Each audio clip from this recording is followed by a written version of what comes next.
Surah Al, if everybody could turn to Surah Al-Ahzab, that's Surah 33, verse number 32. So that's Surah 33, verse number 32. And we'll begin today's recitation.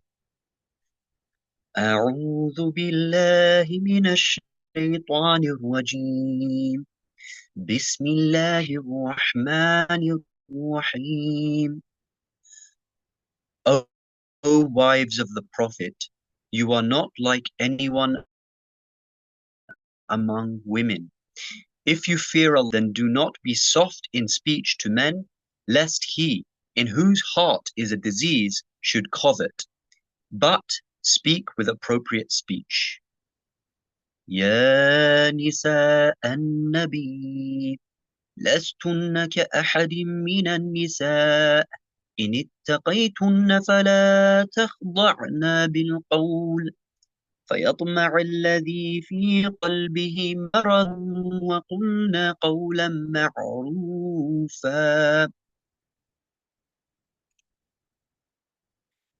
And this is the verse of the day. And abide in your houses, and do not display yourselves, as was the display of the former times of ignorance, and establish prayer, and give zakat, and obey Allah and His Messenger. Allah intends only to remove from you the purity of sin, O people of the Prophet's household, and to purify you with an extensive purification.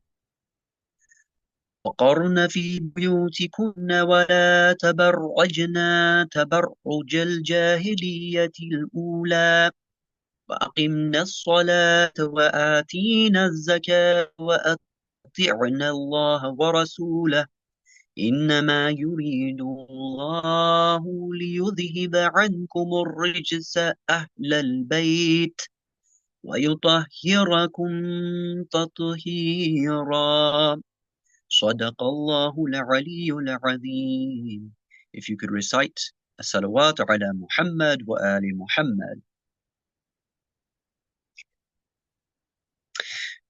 Today, we're going to be talking about the role of the AhlulBayt alayhimussalam in understanding the Quran.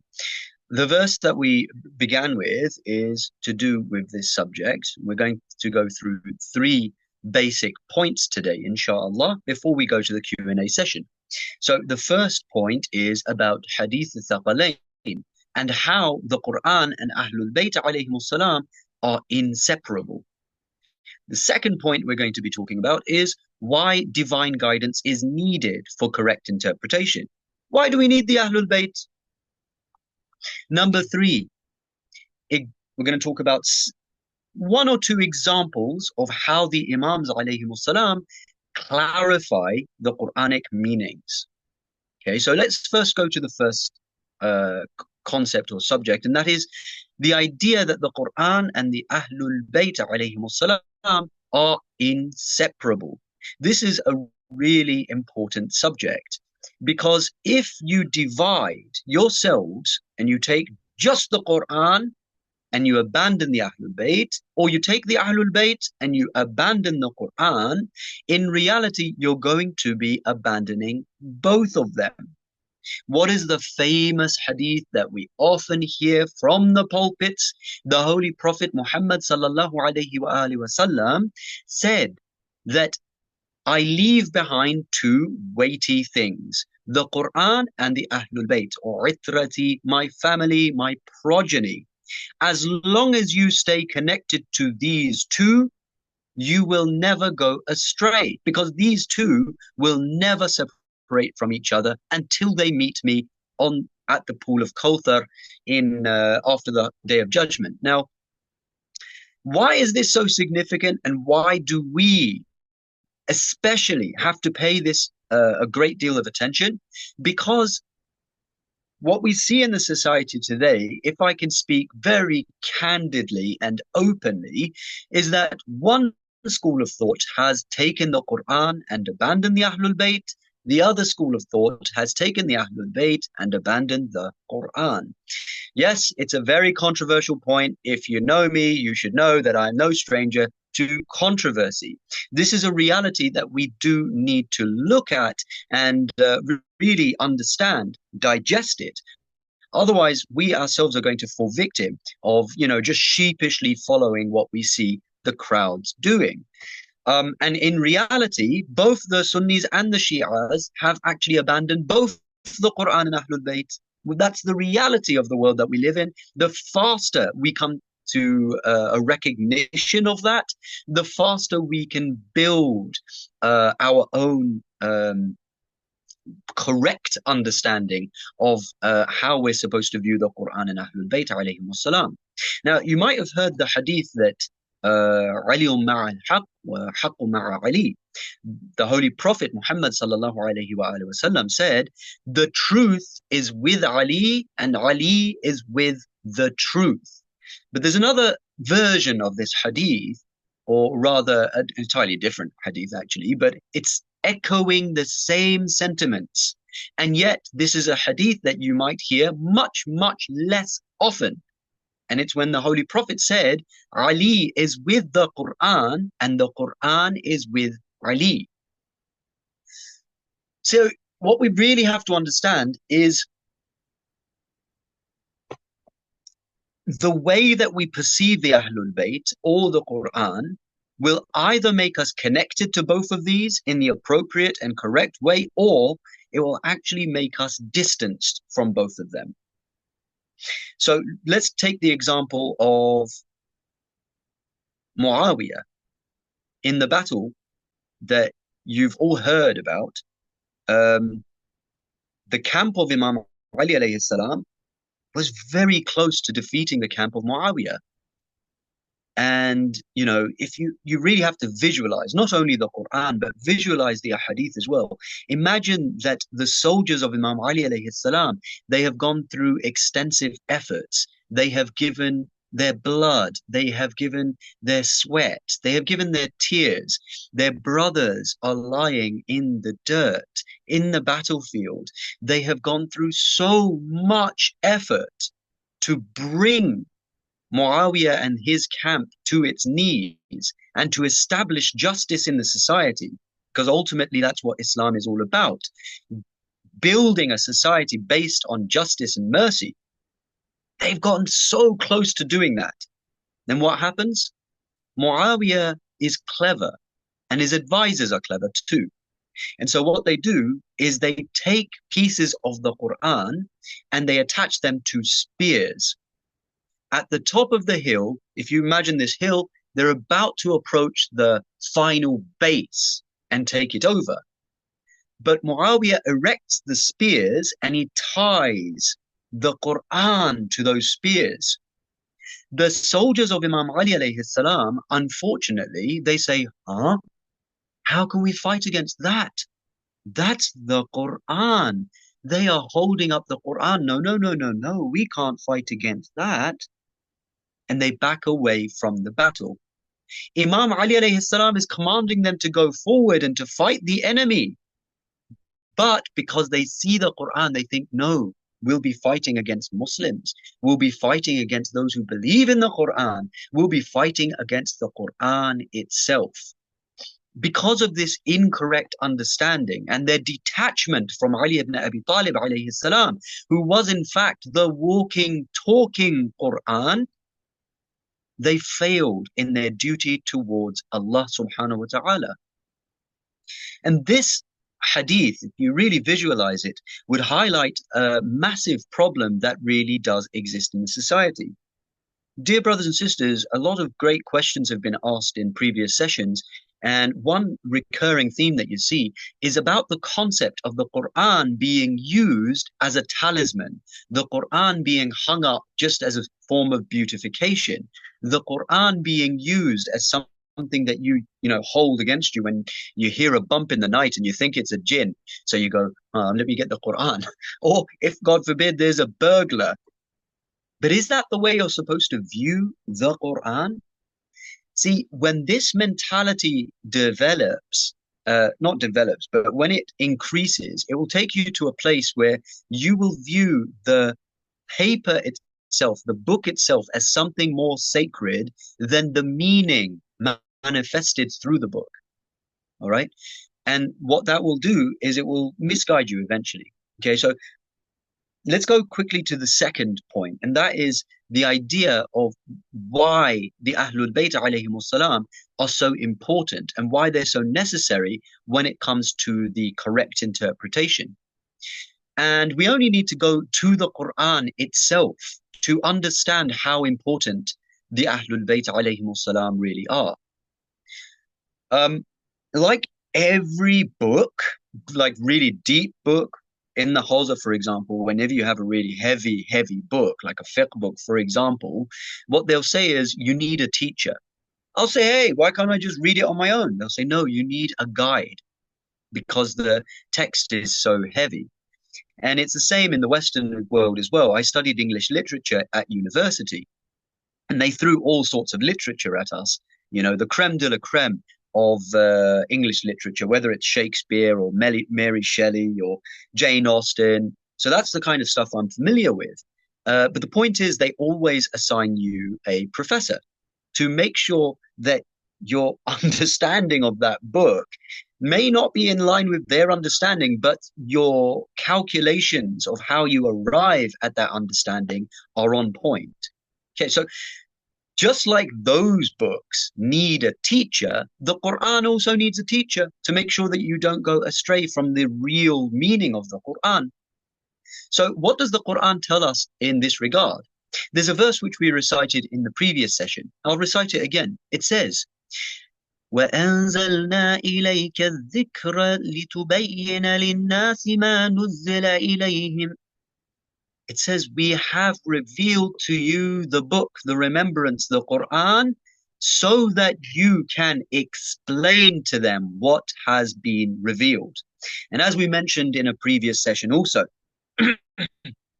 one of the primary functions and roles and duties of the Prophet and Ahlul Bayt alayhimus salam was to provide tafsir and explain the Holy Quran. Let's go to look at another verse. It says, وَمَا أَرْسَلْنَا قَبْلَكَ إِلَّا رِجَالًا نُوحِي إِلَيْهِمْ. And we didn't send anyone in the past except for human beings who divine revelation was revealed to them. And then it says, فَاسْأَلُوا أَهْلَ الذِّكْرِ إِن كُنتُمْ لَا تَعْلَمُونَ. Ask the people of remembrance if you don't know. This verse is absolutely extraordinary. It's beautiful. Guys, when you're reading the Quran, try to dissect every word and every clause and think, why has Allah said it in this way? So he's saying, ask the people of remembrance if you don't know. Now, if you go to the Sunni brethren, what they will say is Ahl dhikr, the people of remembrance. It refers to the Christians and the Jews. And I believe there's many Shi'as who also believe the same thing. When the Quran is telling us to go and ask Ahl dhikr, the people of remembrance, it's saying to go and ask the Christians and the Jews. Let me ask you, if there is a discrepancy or something that you don't understand in the Quran, when have you ever gone to a Christian or a Jew and said, hey, what does this mean? I doubt that that has ever happened. And there's a reason for that. Obviously, that requires a bit of elaboration, which inshallah, if Allah gives us time, we'll do it another time. The point is, though, that according to the Shia school of thought, Ahl dhikr is not the Christians and the Jews or Ahl Kitab. No, it is a very special group of people that we refer to as the AhlulBayt, the family of the Prophet Muhammad sallallahu alayhi wa alihi wasallam. Allahumma salli ala Muhammadin wa ali Muhammad. Right? And this makes perfect sense, because if it was the primary role and function of the Holy Prophet and Imam Ali and the subsequent Imams to explain and deliver the tafsir of the verses of the Quran, it makes perfect sense that when you don't understand something, you go to them and ask. Now check out the last clause of this verse. It says, In kuntum la ta'lamun, if you don't know. Dear brothers and sisters, you have to understand there's plenty of the Quran which you will instinctively understand. You don't need anybody to explain it to you. It's the word of God speaking to you. Subhanallah. But sometimes you'll notice that there are certain verses, certain parts of the Quran, which either it's difficult to understand or it just totally goes over your head. You're like, what is this? Now, when you get to those places, you really need to break it down, contemplate, think about it. What is Allah trying to tell you? What does He really mean by these examples? Not for the purpose of, throwing it aside or trying to make something which is absolutely, it's literal and we're just trying to make it metaphorical, right? But rather because we genuinely want to understand. And we have to go to the Ahlul Bayt, go to the Ahadith, see what the Ahlul Bayt alayhimus salam have said. Now, I'm going to share a very, very important verse with you in light of what I've just said. And that is this verse. It says, هو الذي أنزل عليك الكتاب منه آيات محكمات. It is He, Allah, who has revealed to you the book. Within it are firm verses, muhkam verses, literal verses, very obvious verses. And then it says, هن أم الكتاب وأخر متشابهات. Those literal, strong, firm verses are the mother of the book. They are the basis of the book, the foundation of the book. And other verses are mutashabihat. Those other verses, they are metaphorical, they are allegorical, okay? Or there might be another meaning behind them which you can't immediately understand unless you apply thorough contemplation or you ask the people of remembrance about them. The verse goes on and it says, فأما الذين في قلوبهم زيغ فيتبعون ما تشابه. Those people in whose hearts is a crookedness, a disease, a doubt, zayg, if you actually look into that word, what does it actually mean? It's a level above shak. It's a level above doubt, right? And what those people do is they go to the verses which are allegorical. They go to the verses which are not muhkamat. منه ابتغاء yeah ابتغاء الفتنة وابتغاء تأويله. Why do they go to those allegorical verses? For two reasons. They are seeking fitna, they want to create fitna, and they are seeking the interpretation.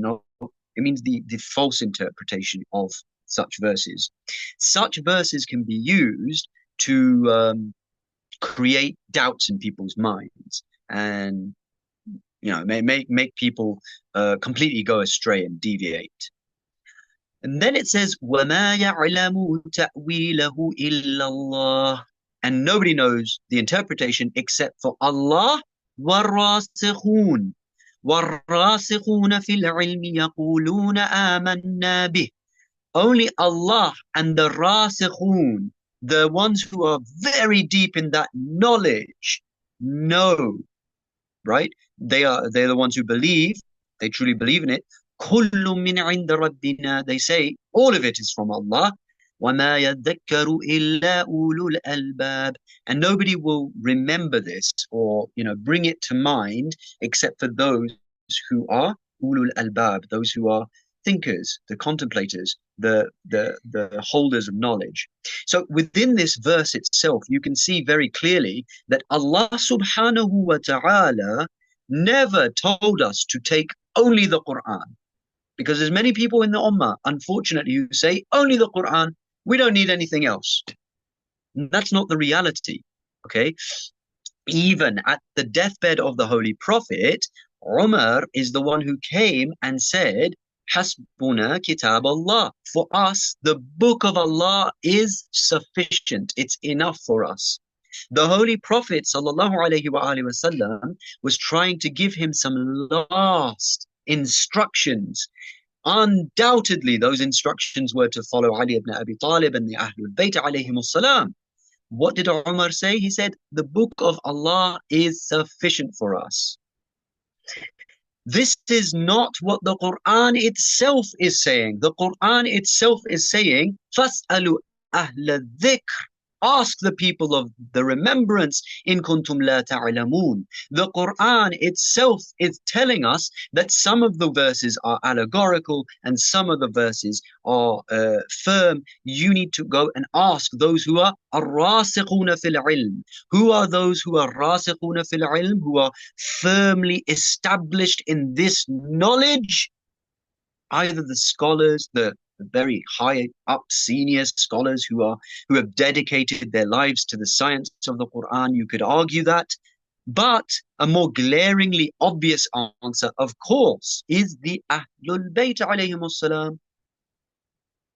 I hope that establishes for everybody how important and fundamental it is for us to be attached to both the Quran and the Ahlul Bayt. So now we're going to go and just give you one or two examples of how the Ahlul Bayt alayhim salam actively explained certain verses of the Quran. So I want to start with this verse. It says, فَلْيَنْظُرِ الْإِنسَانُ إِلَىٰ طَعَامِهِ. So let human beings look upon their food. That's it. When you read this verse, you are going to think, okay, Allah is saying, let human beings look upon their food. What are you going to think about? Obviously, you guys are fasting, so you're going to think about dahi bhare and this and noodles and dumplings and prawn cocktail flavored crisps and all sorts of stuff. Food. Look at your food. Maybe if you really contemplate about it, you will arrive at the conclusion that Allah is telling you to look at where you're getting your food from. Be careful about where you get your food from. But maybe that's where your understanding of the verse would end.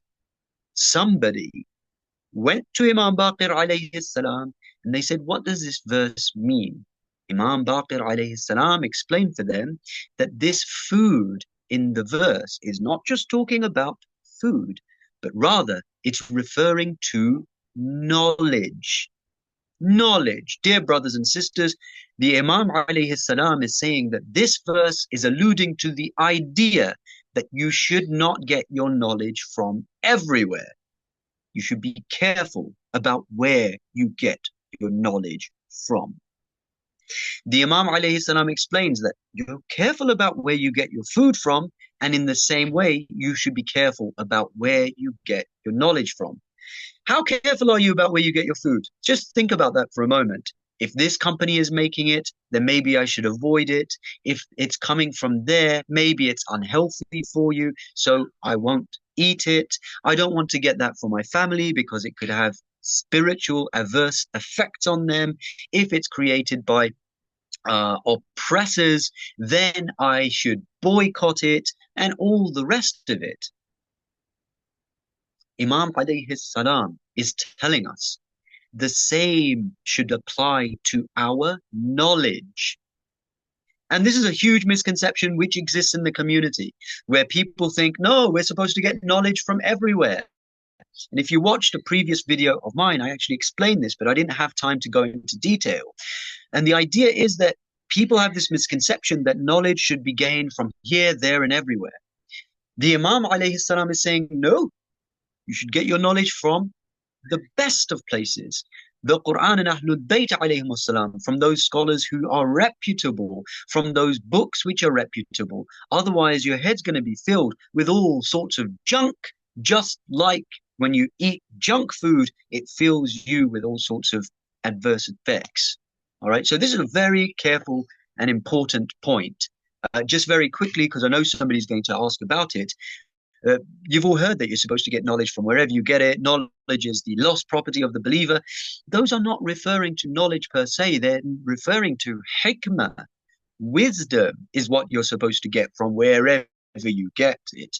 I mean, you can get wisdom from the most unlikely of places. You can get wisdom from Kung Fu Panda. You can get wisdom from Confucius, from Far Eastern Philosophers, from Greek philosophers, you can get wisdom from all over the place. Wisdom is wisdom. Like the old the story of the hare. You know, the story of the hare and the tortoise.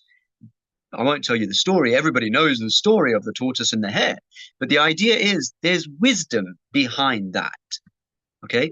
So that's one example. And the final example that I'm going to give you, inshallah, is an example that you will find from the du'as of the Ahlul Bayt alayhim salam. There's lots of du'as that you recite. For example, when you recite Dua Kumail, or you recite any of the du'as from Sahifa Sajjadiyah. The example I want to give you is about Dua Ahad. As we said, we're going to end with a point to do with Imam Zaman, Al-Mahdi alayhi salam. And so at the end of Dua Ahad, which if, by the way, you recite for 40 consecutive mornings, even if you die before Dhuhr takes place, you will be resurrected to be in the army of Imam Zaman in order to fulfill that dream that you have always had, inshallah. At the end of this dua, Allah recites there's a verse from the words of Allah, and it says, إِنَّهُمْ يَرَوْنَهُ بَعِيدًا وَنَرَاهُ قَرِيبًا. Surely they see it as distant, we see it as far.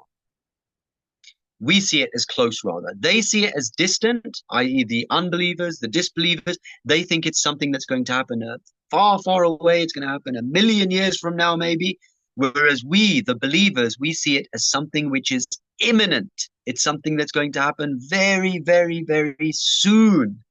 Now, if you're just reading the Quran and you come across these verses, you will assume that they're talking about the Day of Judgment. And guess what? Your assumption would be 100% correct. But the idea is that there are layers to every verse.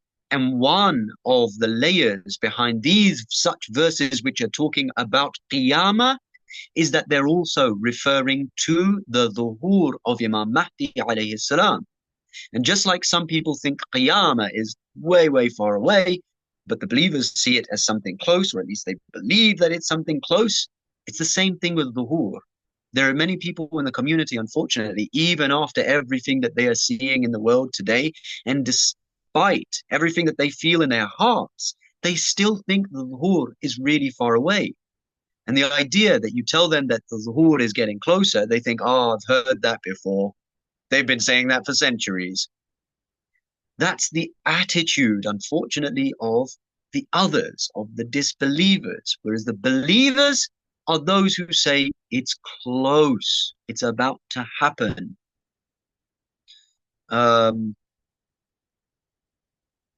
Yeah, and that concludes today's session, inshallah.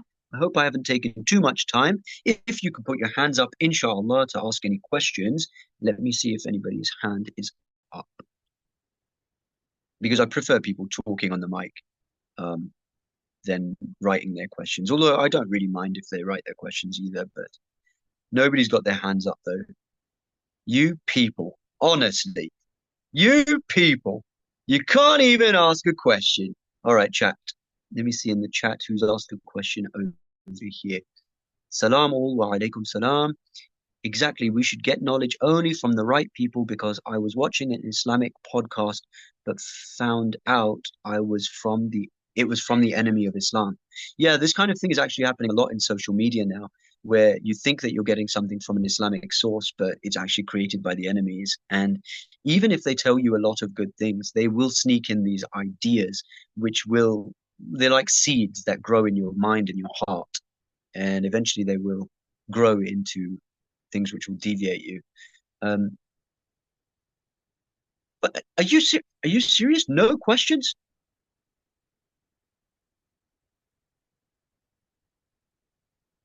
Is this a pity question, Sister Fatima? If Sister Fatima Khattab's microphone could be enabled.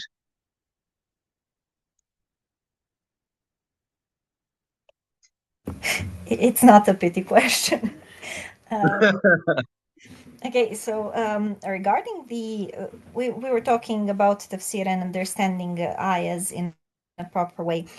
So I have seen the last ayah of Surah Kafirun. A lot of times I hear people like using it to say that this ayah is sort of you believe in yours and I believe in mine, and kind of acceptance. While when I read the verse, I genuinely don't see that vibe coming from it. I see it as quite the opposite. Like it is like I denounce the other. Uh, so because in the end of the day, when we read the ayah, it says lekum dinukum waliya din, right? I'm Yeah. pronouncing that wrong, but No, it's you like did, that to is a you good is your pronunciation. fate, and to me is the fate, is how I would see the translation. And a lot of times when people use it, they say, oh, this is like regarding the Christians, like we accept the differences and such. But honestly, I get annoyed No. when people say this, because Yeah, it's a denouncement. So how do we approach this yeah, topic? absolutely, sister. Thank you for that question slash comment.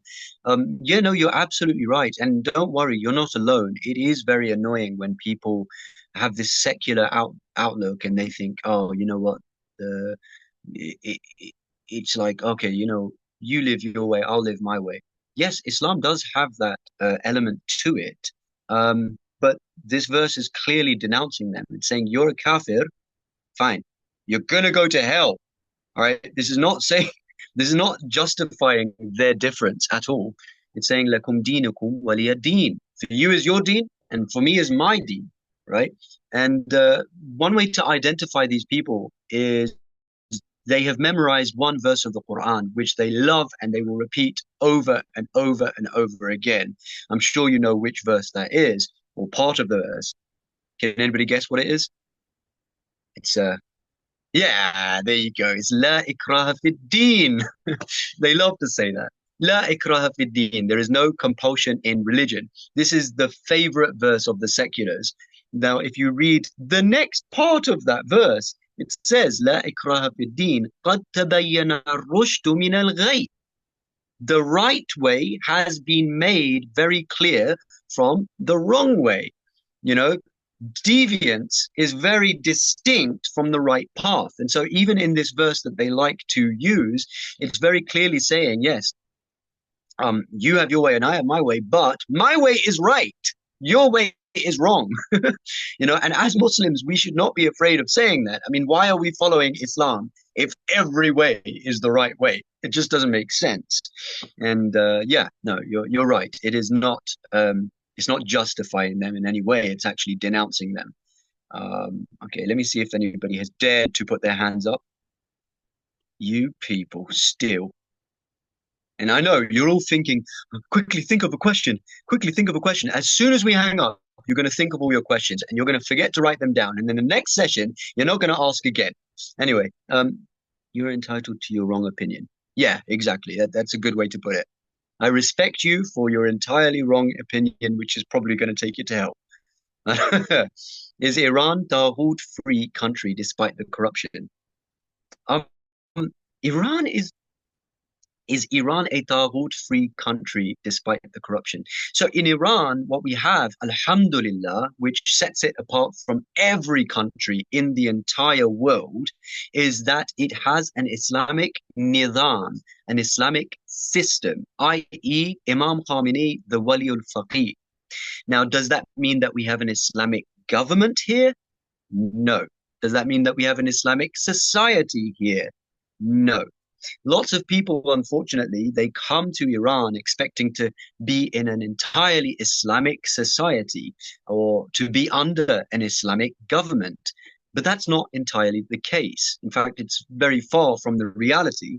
Imam Khamenei himself has said that this in one of his lectures, in one of his speeches, that so far, due to the blessings of the Islamic revolution, we have accomplished an Islamic system, right? So the skeleton, the framework of that Islamic system has been established.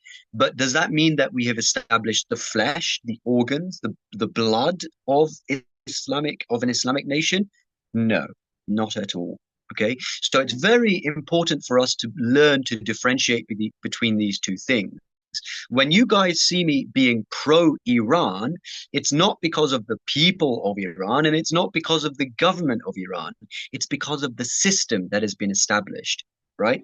Um, and inshallah, we can talk more about that in the future. What countries are Taghut free? That is a really difficult question to answer. Do you want my honest answer or do you want a sugar-coated answer?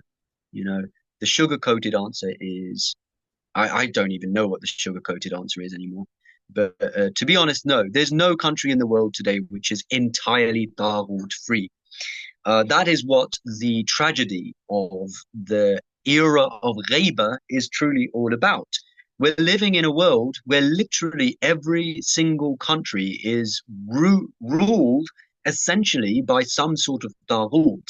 Now, there's a Taghut which is the worst of the worst, like the Great Satan America and Britain and obviously Israel and the Saudis. And then there's little Taghuts. They're not as bad, um, maybe Pakistan or I don't know, Nigeria, they're still Taghuts. They still do acts of oppression. They're just not that bad. So in today's world, dear brothers and sisters, it's not a choice between right and wrong. It's the choice between what is the least wrong thing for me to do? What is the least wrong government that I could possibly support or choose or live under? All right. And this is the devastating reality. Um, that's just the way it is, and we have to understand that. Um, no, it's fine, sister. If you've got more questions than others, you're more than welcome to ask. Okay. Yasin has asked, it makes sense why you cannot just hold on to the Quran without the Ahlul Bayt. But why aren't the Ahlul Bayt enough? Since they are basically the embodiment of the Quran? Or is it because the Quran is eternal, a form of direct connection with God, accessible and always available and convenient since it can be in every home? So this is a fantastic question, by the way. Um, why can you not just be attached to the Ahlul Bayt? And I think you've answered the question within your own question. The Ahlul Bayt alayhim salam are human beings at the end of the day.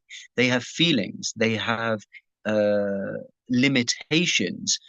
You can't always be with Imam Ali alayhi salam. Yes, you can. When you bring your spirituality to a certain point, you can do tawassul to the Ahlul Bayt alayhim salam.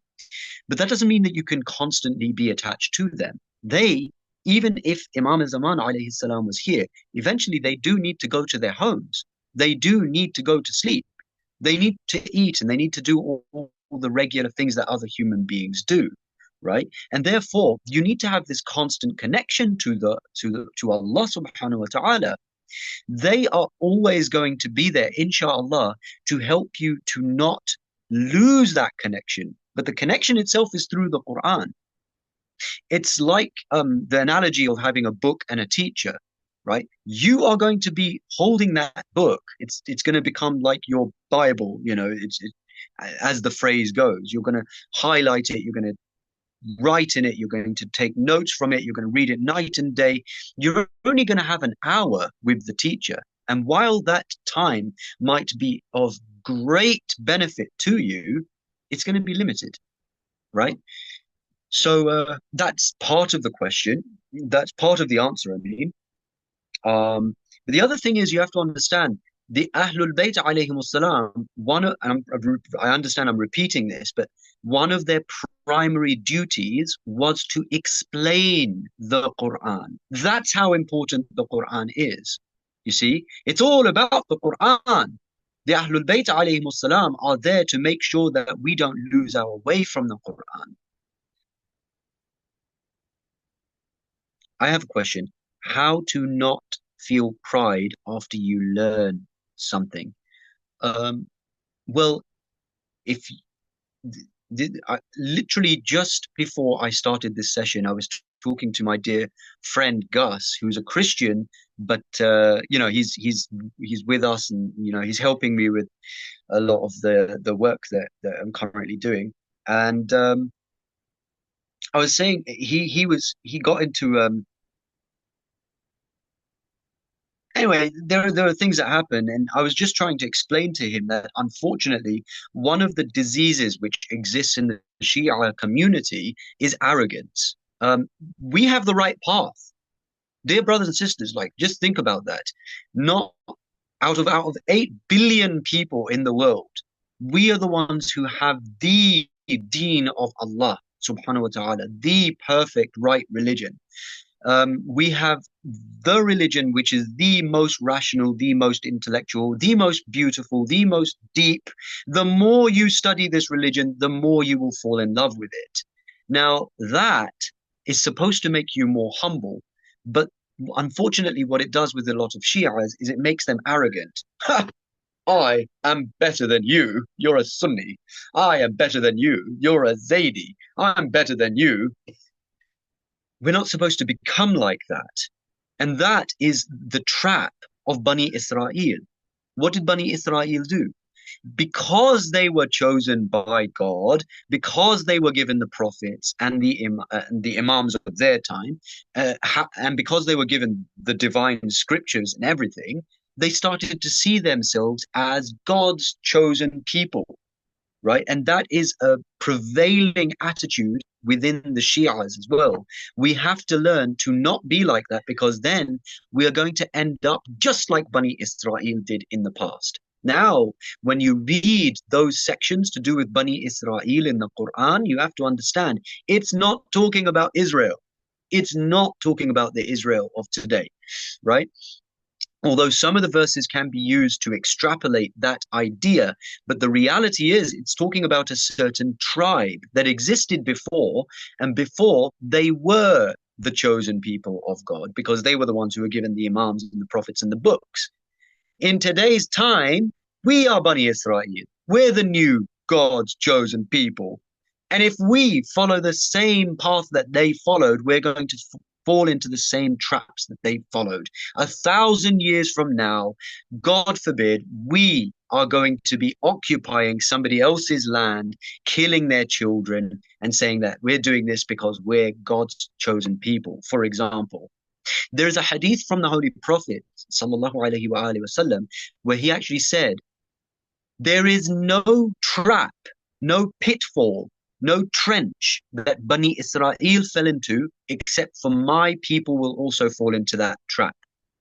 Right? So whenever the Quran is telling you, look, this is what Bani Israel did, you have to carefully analyze and say, is this what we're doing now? Bani Israel, for example, they had this attitude where when Musa alayhi salam, the prophet of their time, the imam of their time, told them to go and fight their enemies, what did they say? اذهب أنت وربك فقاتلا إنها هنا قاعدون. They replied, instead of saying, yes, Ya Mawla, Ya Imam, O Musa, we're going to go and fight the enemy just like you've commanded. They said, we are not going to fight. You go with your Lord, you fight, we're going to be sitting right here. Today, the Shias are saying, Ajil farajahum, oh Imam, come, the world is full of injustice. Ajil farajahum, Ajil farajahum. But are we actually actively trying to bring about that change that needs to take place? Are we ready to fight?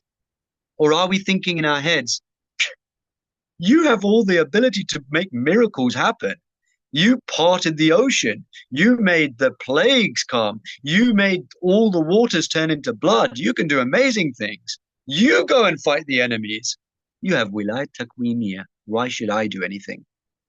All right, so we're actually repeating the same mistakes. And all of this stems from a sense of arrogance and feeling like we have some sort of worth when we don't. Remember the hadith of Imam Baqir, Imam Sadiq alayhi salam.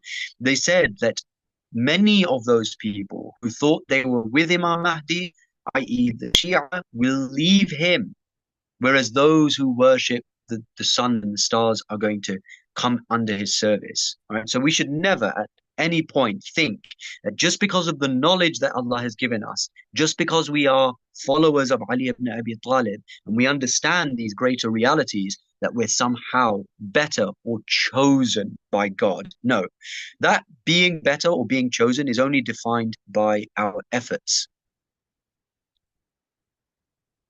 Okay, is it bad to be friends with Sunni people? No, of course not. You should be friends with Sunni people. In fact, you should even pray behind the Sunni people. The Imam alayhi salam said in one hadith, somebody came to him among the Shia and they asked the Imam, should we pray behind the Sunnis? And the Imam replied, not only should you pray behind the Sunnis, but if you pray with them, it is as if you have prayed behind the Prophet Muhammad sallallahu alaihi wasallam in the front row. You should be sharing your Ramadan with them. You should be sharing your life with them. They are like your neighbors, right? And there should not be this much distance between us and the Sunnis. We should be able to talk and discuss. There's people in the Ummah, unfortunately, who have created so much fitna and hostility that forget about the Sunnis and the Shias, even in people's homes, there is no peace. This is ridiculous what's happening. Also, how to not feel, yeah, okay. I think sometimes we feel gratitude and content, and just because we have this good positive feeling, we think it's pride and label it as such. Yeah. Sister Fatima Hatem, just like the people of Kufa when they called Imam Hussein. Yeah, Ahsan, very good example. All right, I'm gonna see if there's yeah, if they invite you for iftar, right, and you go and your Maghrib is a little bit later, they should be able to respect that and be like, oh, okay, your Maghrib is a little bit later, and that should be the end of it, inshallah. Okay, so I think that concludes my time, inshallah. I hope that you enjoyed and benefited from the session. Please do, if you have any questions, write them down throughout the day so that when we get to tomorrow's session, you can ask them. And like I said, the silliest question is the question that you don't ask. Thank you, everybody, for being here. We're going to go for a short break, inshallah, and then our dear Sayyid is going to take over. Assalamu alaikum wa rahmatullahi wa